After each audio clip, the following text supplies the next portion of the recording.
All right, guys, we got a quick unboxing video here of the new projector screen. So I'll show you a little bit about what it looks like taking it out. So anyways, here in a pretty decent sized little conference room, and we just opened this up, just took out the two tripod legs, and we have the bases already assembled. So I have those set about 8 feet apart. Here is the crossbar right here. So we're gonna go ahead and get this guy going. All right, when you unbox the crossbar, notice that the pipes themselves have numbers on them, right? So you obviously connect 1 to 2 to 3 to 4. So again, pretty straightforward there. All right, so we have the crossbar itself connected. It's long, it's frankly, it looks like it's pretty durable as far as the diameter of these things go. You know, whenever you're dealing with any kind of projection screen or photo backdrop, these poles are just going to have a little bit of give to them. This one actually doesn't look too bad, and I think the reason is because they used a larger diameter pipe here, so that really helps out. So obviously before we mount this guy to the tripods, we've got to put these screens on, so we'll do that next. Okay, so this is the part that I've been most curious about, is the screen itself. Like, what is this material? If it is you know, wrinkle resistant, wrinkle proof. All right, sorry about that. So I've been really curious about this material, right? So here's the screen projector itself. You know, how does this stuff become wrinkle proof, right? So, you know, when I'm looking at this guy right now, frankly, it's actually in pretty good shape. Really happy with it. And it's kind of like a spandex. That's why it doesn't wrinkle. So anyway, that helps. So of course, I'm gonna go ahead and thread this guy up and I'll show you the finished product. All right, so we have the pole has been fitted all the way through the top part of the screen. You can see that the Velcro tabs sections, that's obviously going to be on the side. But this fit here is really snug, right? So I like it. It's really good quality, and just with not even 30 seconds of sliding, that's all it took. All right, if you look at the ad for this guy, you're going to see that they talked a little bit about the before upgrade and after upgrade, like how thick this piece is. Frankly, that's the reason I bought this, is because I wanted one that was a lot thicker and that had a little bit more durability to it. This guy's really stout. I'm really surprised with it, really impressed. So anyway, yeah, the tripod's definitely passed the grade here for me.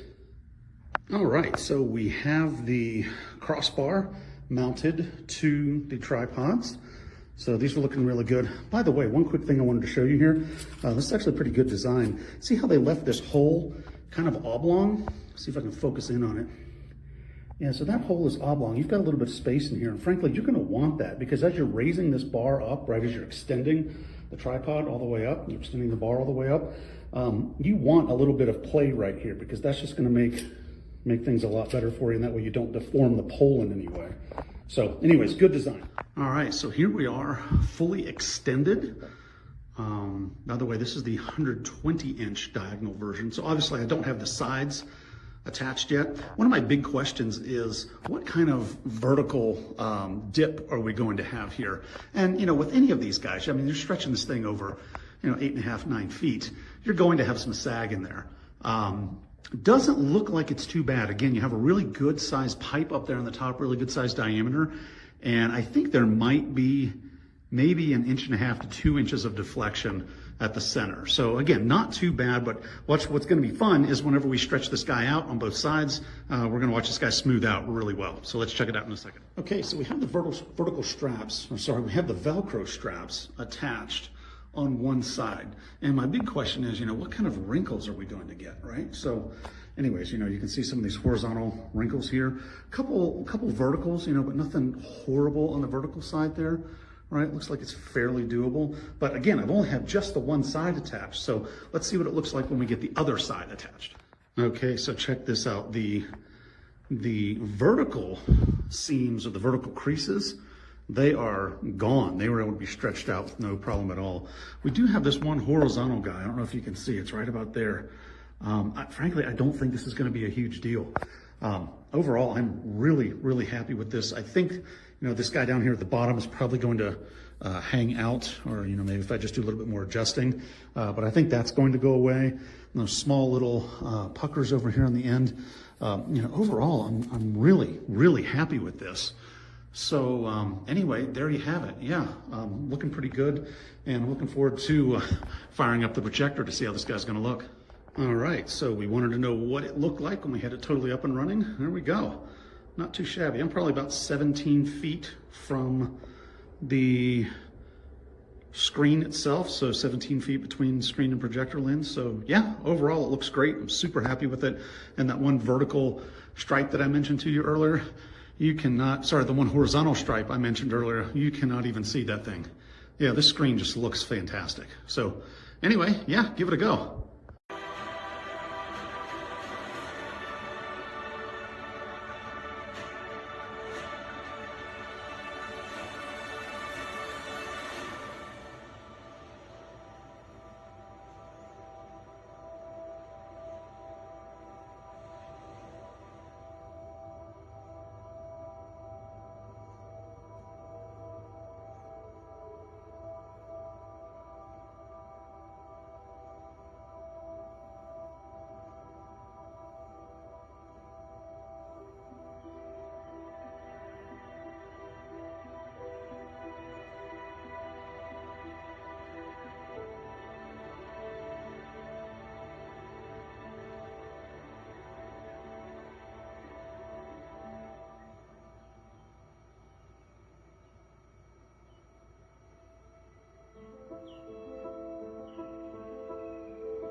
Never a good sign when you haven't even opened it and there's holes in the packaging on the outside, the carrier here.